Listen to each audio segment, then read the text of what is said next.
चंद्रयान-3 पर एक और बड़ी मुसीबत आन पड़ी है। एक तो 3,80,000 के लगभग किलोमीटर का सफर और उसके बाद लगातार 5 बार ऑर्बिट चेंज करना धरती के पास और 5 बार ऑर्बिट चेंज करना ल्यूनर सरफेस के पास यानी कि चंद्रमा के पास। उसके बाद एक और बहुत बड़ी खबर आई है दोस्तों। खबर यह है कि चंद्रमा की सतह पर लगातार मीटियोर्स का शावर होता रहता है, यानी कि उल्का पिंड, चाहे बड़े हों चाहे छोटे, यानी कि मिनी माइक्रो उल्का पिंड भी होते हैं जो कि ग्रहों से टकराते हैं। और यहां पर हम बात कर रहे हैं मून की, एक ऐसी धरती की जहां कोई एटमॉस्फेयर नहीं है। हमारा उपग्रह, हमारा नेचुरल सैटेलाइट मून, उसके पास किसी भी प्रकार का कोई एटमॉस्फेयर नहीं है, बेहद पतला एटमॉस्फेयर है जो भी है। और रही बात उसकी ग्रेविटी की, तो वो भी बेहद कम है। तो बात हो रही है यहां पर कि चंद्रयान पर हो सकती है पत्थरों की बारिश। देखिए कैसे संभालेंगे इसरो वैज्ञानिक। देखिए दोस्तों, ध्यान से सुनिएगा इस बात को। हर रोज, आप और हमको पता नहीं चलता, लेकिन हर रोज 33 मीट्रिक टन उल्का पिंड या उल्का पिंड के छोटे छोटे टुकड़े, जिसे माइक्रोमीटियोराइट कहा जाता है, ये धरती से टकराने के लिए धरती के एटमॉस्फेयर में एंटर करते हैं। आपको मालूम नहीं होगा ये बात, लेकिन आपको बता दें, डेली 33 मीट्रिक टन जो है उल्का पिंड अंतरिक्ष सेलेस्टियल बॉडीज का, चाहे वो कॉमेट्स आया हो यानी कि धूमकेतुओं के पीछे उड़ने वाली डस्ट से वो घूम रहा हो अंतरिक्ष में, या किसी और तरीके से, वहां से जो माइक्रो मीटियोराइट्स हैं ये डेली धरती पर गिरते हैं। और दिक्कत यह है कि धरती के ऊपर ये गिर रहे हैं, ये हमें पता नहीं चल पाता। कारण इसका यह है कि मीटियोराइट कंपैरेटिवली स्मॉलर साइज के रहते हैं। और दूसरी चीज, धरती के पास एक स्ट्रॉन्ग, एक मोटा, एक थिक एटमॉस्फेरिक स्फीयर है, प्रोटेक्टिंग शील्ड है। अब जब ये आते हैं मीटियोराइट्स, तो एक तो इन्हें नीचे गिरते वक्त धरती की ग्रेविटी बहुत तेज गति से खींचती है और रोकने का काम करती है धरती की सतह के ऊपर मौजूद एटमॉस्फेरिक एयर। अब होता क्या है, उसमें जो गैसेस होती हैं, उसमें जो माइक्रो मीटियोराइट है उसे चीरते हुए निकलना पड़ता है धरती की तरफ, लेकिन वहां पर काफी रेजिस्टेंस दिखाती हैं जो गैसें हैं।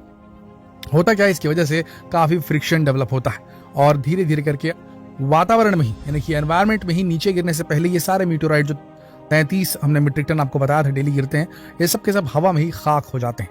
तो पृथ्वी तो एकदम से सेफ है। हम कह सकते हैं कि कुछ छोटे मीटियोराइट्स के लिए तो बिल्कुल सेफ है। हाँ, कोई बड़ा मीटियोराइट अगर टकराएगा तब फिर उसके बाद बहुत बड़ी तबाही मच सकती है, और ऐसा कोई मीटियोराइट अभी तो नहीं मिला जो धरती सब जस्ट टकराने वाला हो। अब बात करते हैं चंद्रमा की। देखिए, चंद्रमा के पास ना ही स्ट्रॉन्ग ग्रेविटेशनल फील्ड है और ना ही चंद्रमा के पास में उसका खुद का एक पावरफुल एटमॉस्फेयर है। ऐसी स्थिति में इस प्रकार के मीटियोर शावर जब धरती छोड़ करके चंद्रमा पर गिरने के लिए आते हैं, तो इनकी गति बेहद ज्यादा होती है दोस्तों। ये जब चंद्रमा की तरफ बढ़ते हैं, तो क्योंकि वहां पर कोई एटमॉस्फेयर नहीं है रेजिस्टेंस देने के लिए, तो जो स्लोएस्ट मीटियोराइट भी गिरता है, अगर हम मान के चलें कि सबसे कम गति वाला मीटियोराइट हम देखें जो कि चांद की धरती से टकराता है, तो उसकी जो स्पीड है वो 20 किलोमीटर प्रति सेकंड रहती है। अगर देखा जाए तो इसे 45,000 मील प्रति घंटे की स्पीड से गिरता है। सबसे स्लोएस्ट की बात करें हम, जो कि चंद्रमा के सतह पर गिरते हैं। इसके अलावा जो सबसे फास्टेस्ट आते हैं वो 72 किलोमीटर प्रति सेकंड की रफ्तार से आते हैं, 1,60,000 मील प्रति घंटे की रफ्तार से। दोस्तों, इतनी गति से अगर सुई भी टकरा जाए ना, तो काफी तबाही मच सकती है। और यहां पर तो हम माइक्रो मीटियोराइट्स की बात कर रहे हैं। पर अब देखिए, आपको बता दें कितना पावरफुल होता है। अगर नॉर्मली ऐसा होता नहीं कि बड़े उल्का पिंड पहुंचे चंद्रमा की सतह पर, पहले पहुंचते थे लेकिन अब कम हो गए। तो देखिए, अगर एक 5 किलो का भी मीटियोराइट जो है वो चंद्रमा में गिरने के लिए आ जाता है आगे, तो आपको बता दें वो एक ऐसा क्रेटर बना देगा जब वो गिरेगा नीचे धरती पे चंद्रमा की, जो कि 9 मीटर्स जितना गहरा हो और उतना बड़ा भी हो। आप समझ रहे हैं, जो बड़े बड़े गड्ढे हमको दिखाई देते हैं चंद्रमा में। अब सबसे बड़ी बात यह कि जब इतनी गति से टकराएगा, उसके बाद क्या होगा, छेद हो गया, बात यही खत्म हो जाती, तब तो ठीक था। लेकिन ऐसा नहीं है।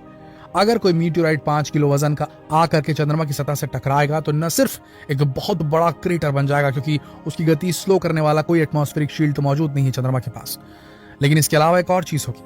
वहां पर जब जाकर के ये जो चीज है ये टकराएगी चंद्रमा की सरफेस पर, तो एक बड़ा गड्ढा तो बनेगा, लेकिन वहां की जो रेत मिट्टी वो कहाँ जाएगी, वो हवा में 30 किलोमीटर दूर तक हवा में उछल सकती है। जी हाँ दोस्तों, दिक्कत यह है कि लूनर सरफेस के पास में उतना गुरुत्वाकर्षण, ग्रेविटी है नहीं, जिसके चलते छोटे छोटे रेत के पार्टिकल जो वहां मौजूद रहते हैं, जिन्हें हम ल्यूनर डस्ट कहते हैं, जब उससे टकराता है कोई चीज़ टकराती है, जैसे फॉर एग्जांपल इसमें माइक्रो मीटोराइट की हम बात कर रहे हैं, कोई टकराता है वहाँ पर, तो वहाँ पर जो रेत है वो क्योंकि ग्रेविटी बेहद कम है तो बहुत दूर तक हवा में जाती है, 30-30 किलोमीटर तक। यानी कि अगर कहीं वहाँ पर कोई हमला हो गया, कुछ गिरा दिया गया बॉम्ब वॉम्ब, तो आसपास के पूरे इलाके में रेत जो है वो भर जाएगी। ये बहुत बड़ी समस्या है। अब बात आती है इसको क्या प्रॉब्लम है चंद्रयान 3 को। देखिए चंद्रयान 3 जहाँ जा रहा है वैसे वहाँ पर उतनी मीटोराइट शावर होती नहीं है, लेकिन अगर हो भी तो खतरनाक क्यों साबित होगी। डायरेक्ट डैमेज हो सकता है चंद्रयान 3 के सोलर पैनल्स का या चंद्रयान 3 का खुद से लैंडर का, जहां से प्रज्ञान रोवर निकलेगा। प्रज्ञान रोवर को खतरा हो सकता है। लेकिन इन सब में सबसे बड़ी प्रॉब्लम यह है कि अगर कोई मीटियोर शावर हुआ, 5 किलो छोड़ दीजिए, छोटा सा भी हुआ, और वो चंद्रयान 3 जहां उतर रहा है उसके इर्द गिर्द हो गया, तो वहां से लूनर डस्ट तो जरूर उठेगी। अंतरिक्ष से अगर कोई पिंड टकराएगा चंद्रमा की सतह पर तो वहां से धूल तो उठेगी, और ये धूल 30-30 किलोमीटर दूर तक जाती है, आप जानते हैं। ऐसी स्थिति में ये धूल अगर चंद्रयान 3 के लैंडर में चिपक गई, अगर ये धूल जो है वो हमारे प्रज्ञान रोवर के सोलर पैनल्स के ऊपर गिर गई, तो सोचिए फिर उनका कम्युनिकेशन बुरी तरीके से बिगड़ सकता है, उनकी एनर्जी समाप्त हो सकती है और हमारा मिशन सीधे सीधे फेल हो सकता है। इसके लिए इसरो के वैज्ञानिक चारों तरफ से नजर रखा कर बैठे हैं, किसी भी प्रकार का उल्का पिंड का शावर ना हो, मीटियोराइट शावर ना हो। अगर होती भी है तो उसे किस तरीके से मैनेज करना है उसके लिए उन्होंने पहले ही जुगत लगा ली, और इसीलिए उन्होंने साउथ पोल ऑफ मून चुना था, जहां पर सबसे कम जो है इस प्रकार की मीटियोराइट एक्टिविटी देखने को मिलती है। अब देखना यह कि इसरो ने अपने पैनल्स को किस तरीके से डिजाइन किया है। बताया जा रहा है कि पहले सिर्फ 2 पैनल लैंडर के साथ अटैच थे, पर इस बार लैंडर में 4 पैनल लगा दिए गए हैं। तो कुल मिलाकर देखा जाए तो इस बार एनर्जी की प्रॉब्लम होनी तो नहीं चाहिए, लेकिन अगर लूनर डस्ट का तूफान आया या आसपास कोई विस्फोट हुआ जिससे लूनर डस्ट जो है वो हवा में फैली और वो जाकर जो लैंडर है हमारा उतरेगा, जो चंद्रयान 3 के साथ में विक्रम जो है, उसके लैंडर में उसकी तकनीकी खराबी ना पैदा कर दे, उसके सोलर पैनल्स को ढक ना दे अपनी रेत से, अपनी मिट्टी से, जिससे कि वो चार्ज ही ना हो पाए, ऐसी अगर स्थिति आती है तो ये मिशन पूरी तरीके से फेल हो जाएगा। हम आशा करते हैं कि इसरो के वैज्ञानिकों ने इस ओर जरूर सोचा होगा, और लूनर डस्ट एक बहुत बड़ी समस्या है जिसके बारे में हर अमेरिकी एस्ट्रोनॉट ने कहा था जिन्होंने अपोलो मिशन में हिस्सा लिया था और चंद्रमा की सतह पर उतरे थे। दिक्कत यह है कि वहां पर जो रेत उड़ती है वो कई कई किलोमीटर दूर तक उड़ती है, यानी कि एक जगह कुछ होगा तो उसका असर 30 किलोमीटर के दायरे में बिल्कुल देखने को मिलेगा।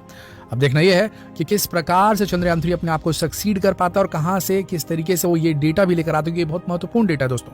मीटोराइट अगर शावर होगी और हमने वहां प्लांट लगा दिए हीलियम 3 को एक्सकेवेट करने के लिए, या फिर कुछ हमने वहां पर एक्सपेरिमेंट करना हुआ, या वहां पर अपन ने बेस बनाने की बात कर दी चंद्रमा पर, तो ऐसी स्थिति में अगर वहां पर मीटियोराइट शावर होता रहेगा तो ये बिल्कुल इक्विवेलेंट है, मान के चलिए, क्योंकि बैलिस्टिक मिसाइल फायर कर रहा है चंद्रमा की धरती पर, तो उसे झेलना हम इंसानों के लिए तो बेहद मुश्किल हो जाएगा दोस्तों। और यही एक कारण है जिसकी वजह से आज तक जो मून है, जो चंद्रमा है, वो एक बैरंग जमीन बनी हुई।